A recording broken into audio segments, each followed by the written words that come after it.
Hey guys, and welcome back to the garage. Today we're addressing probably the biggest problem I've been experiencing with my 2022 Isuzu D-Max, which is the tiny factory alternator. So from new, these came out with a 90 amp alternator, which is plenty for running the vehicle in its stock form. But as soon as you start adding things like DC-DC chargers, spotlights on the front, winches, or any other electrical accessory, you max out that factory alternator pretty quickly, leading to frequent flat batteries. So let's fix it.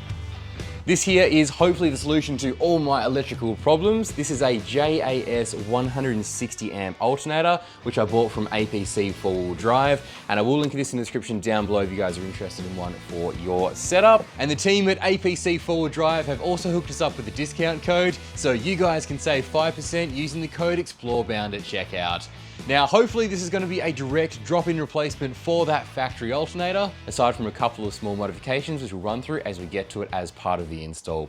The kit itself came with everything we need to get the job done, including obviously the alternator itself, a small bracket to get that alternator installed, an upgraded wiring kit to handle all that extra power, and it's already got pre-installed on it this protective sheath, which is a really nice touch, a fuse holder and two 200 amp fuses, so we've got a spare one in case one dies. And it also came with a bracket to get that fuse assembly installed. Going from a 90 amp alternator up to the big 160 is obviously a massive improvement, but it's not the whole picture because that number just refers to the maximum power the alternator can deliver, and what's more important is how it delivers that power. So these alternators actually come tested from factory, and you get this little paper printout. Mine's a little bit torn, and down the bottom there is a nice graph that really shows us the full picture. So along the bottom here is the alternator RPM. Don't get this confused with your engine RPM, which is what you see on your dashboard, because your alternator generally spins 2 to 3 times faster than your engine. You can see on this graph there's a massive jump early on. This unit puts out 120 amps at only 2000 alternator RPM, which translates to roughly 800 RPM at the engine. That's basically idle speed, meaning we're getting tons of power right from the get-go, which is awesome. From there, the curve tails off, hitting that full 160 amp output at around 5000 RPM, which works out to about 2000 engine RPM, and that's pretty much exactly where I'm going to be sitting while cruising along the highway. Now, before we get started, I want to give a massive shout out to my good friend Adam from Video Show Me How, because he actually installed one of these exact same alternators in his D-Max a couple of years ago and put together a really thorough walkthrough video to the point where I've actually saved a bunch of screenshots from Adam's video that I'm going to be referencing today during my installation. So if you are planning on putting one of these in your D-Max, I'll link Adam's video down below. Make sure you check it out because he does a fantastic job at explaining all this stuff. And he's also recently upgraded from this alternator to an even larger 240 amp monster. So I'll link both his videos down below and you can pick the one that suits your power needs. Without further ado though, let's jump across to the D-Max, pop the bonnet and get started with this install.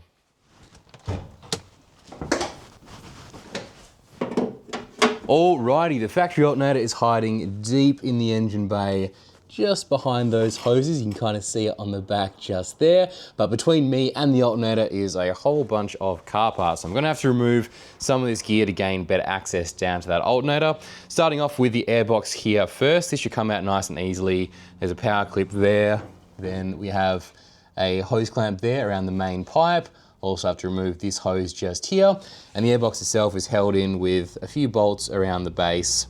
You can see one of them there, one of them down the back there. So I think there's 3 in total. Take those out, remove the airbox. Then I'll also be removing this intercooler pipe just here as well. Again, nice and simple. There's one hose clamp just there and a matching one on the very back down there. So once that is all removed, that should give me much better access down into that alternator.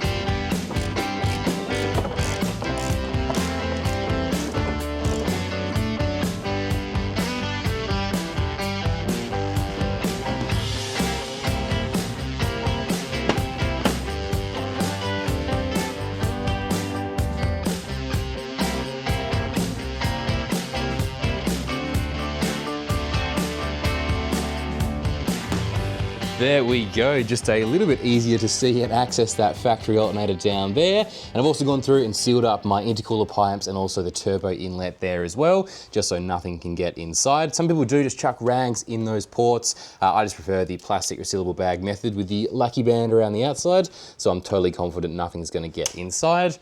Oh my God, that's amazing timing. That's why I double lucky band, because one of them's just broken. From here though, we're gonna leave that as it is, jump around to the right-hand side, because the next step is gonna be to fully remove this battery.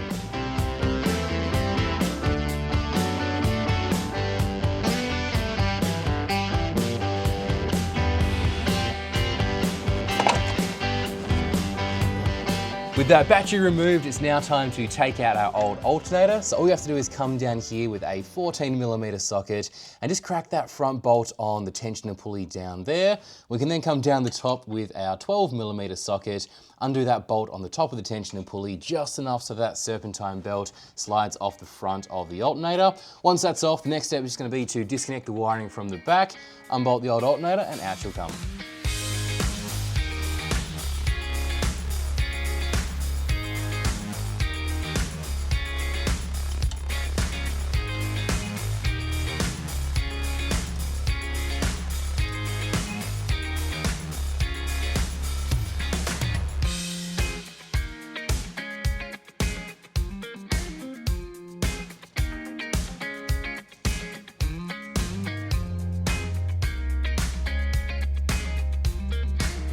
I've just loosely cable tied my serpentine belt up here to keep it from disappearing into the engine bay.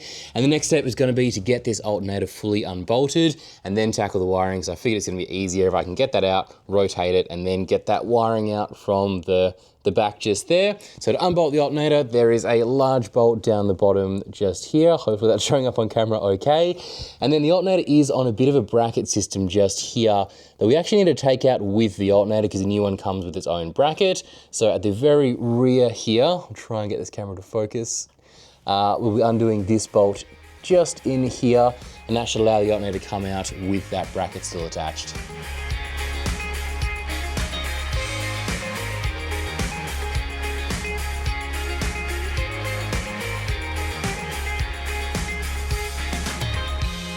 This bottom bolt here was pretty tough to remove, but after wiggling the alternator around, I finally got it free, and it seems that this particular bolt has been collecting mud from all over Australia.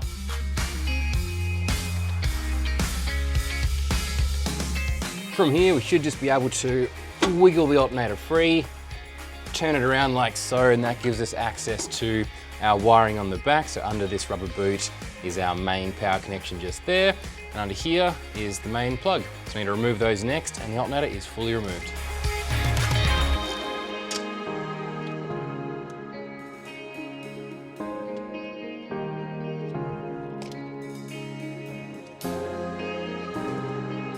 And just like that, we are out with the old and ready to be in with the brand new alternator. It's cool to see these two side by side as well. Definitely a bit of a size increase with the new alternator as you'd expect, but probably not quite as much as I was expecting given all the extra power we are getting with this new alternator.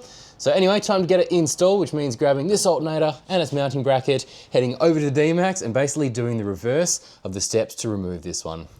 Alrighty, first step for our shiny new alternator is going to be to connect up all our wiring. So of course we have our brand new positive feed just here. I have already fed that rubber boot from the original wiring onto our new wiring piece to keep it all nice and insulated in there. So this piece here is going to connect down to our main post on the new alternator. We'll then take that factory wiring piece just here. We no longer need this main positive feed, so eventually I will come back through and remove as much of that as possible, but just for the short term, I'll tape it up but leave it attached, so if something goes wrong with this new system, I can then revert back to factory, but once I've confirmed this is working, I'll come back and remove that straight away. Our factory plug will connect straight into our new alternator just there. Then we'll just add that insulation boot to the back, and we should be good to get it bolted in place.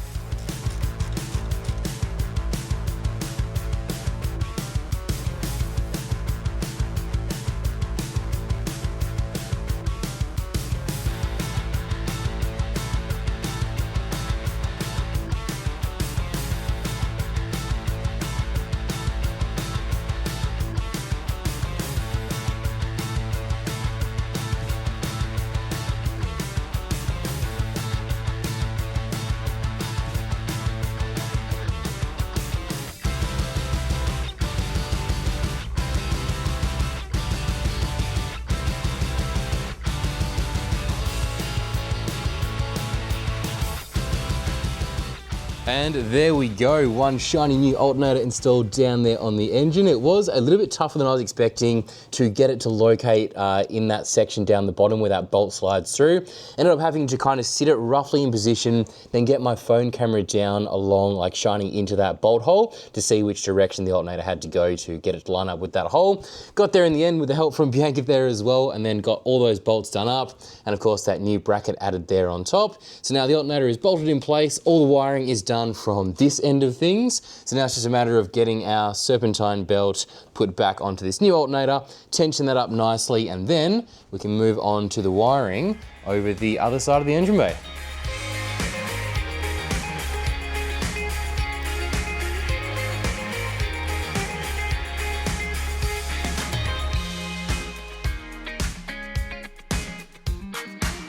Next up, we need to install our mounting bracket for our fuse assembly, and this is the main reason I took the battery out of the setup entirely beyond just disconnecting it, because this bracket actually mounts down to the side of our factory battery tray, which I have given a bit of a clean since you've seen it last. So I'm gonna have to drill 2 M8 holes in that edge panel there of the battery tray. Then our bracket will sit in place, or bolt in place rather, down on that far side like that. The battery will still fit nicely in on that right-hand side there, and then our brand new fuse assembly will bolt down to the top of that new bracket and sit a little something like that.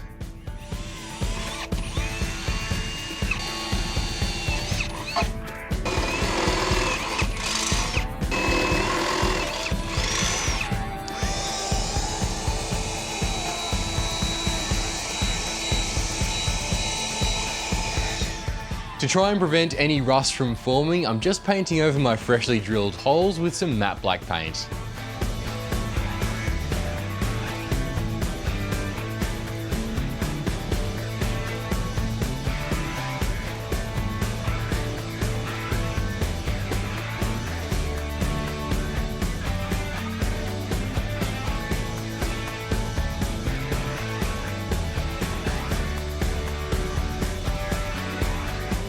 We are on the home stretch now, and it's time to add our fancy new earth cable. And you notice that from the battery connection at the top there, it actually splits off into 2 separate sections with a couple of lugs down the bottom just there. The shorter of those 2 runs to the side of the car just here, where I've currently got that relay installed on the edge just there. The second lead actually runs down into the depths and connects to the block way down in that hole just there.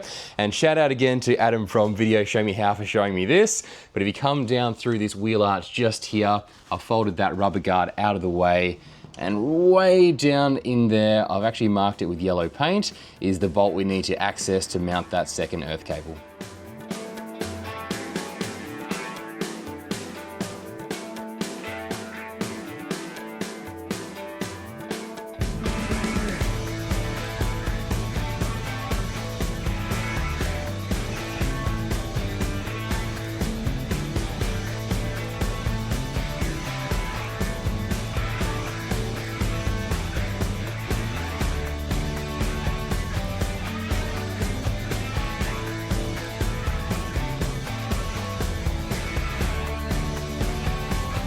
With those earth cables installed, we're ready to get the battery back in and finish the wiring.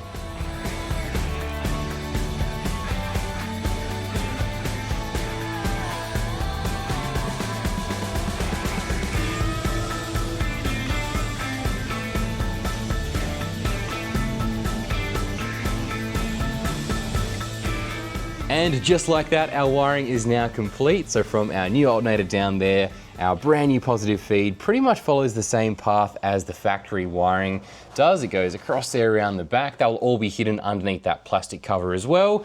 And then it eventually makes its way across to our brand new fuse holder here on the left of that battery. That fits in there really neatly next to that battery.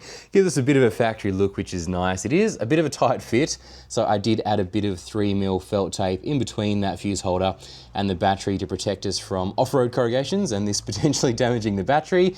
And I did add a bit of extra protection to that wiring on the piece that links the battery to that fuse holder. As far as the earth was concerned, it was super easy, obviously getting that bolt down in there done.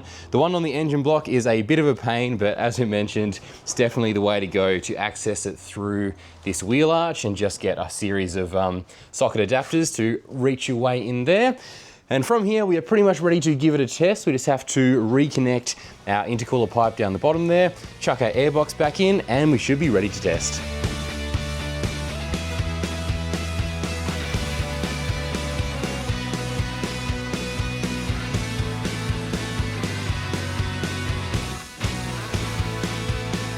Alrighty, everything is now fully back together and we're ready to give the car its official first start test. So we'll jump on into the cab, get it started. And I am going to also keep an eye on the voltage using my little OBD Bluetooth scanner here linked up to my phone. So without further ado, ignore that radar failure message. So I'll start her up. Nothing catastrophic so far. Jump across to our little OBD scanner here. And we should be able to see our voltage, which is already 14.65. So that new alternator has well and truly kicked in and is already pumping charge into that battery. And with that, this installation is now officially complete, and I'm honestly stoked to finally have a proper alternator installed in the D-Max.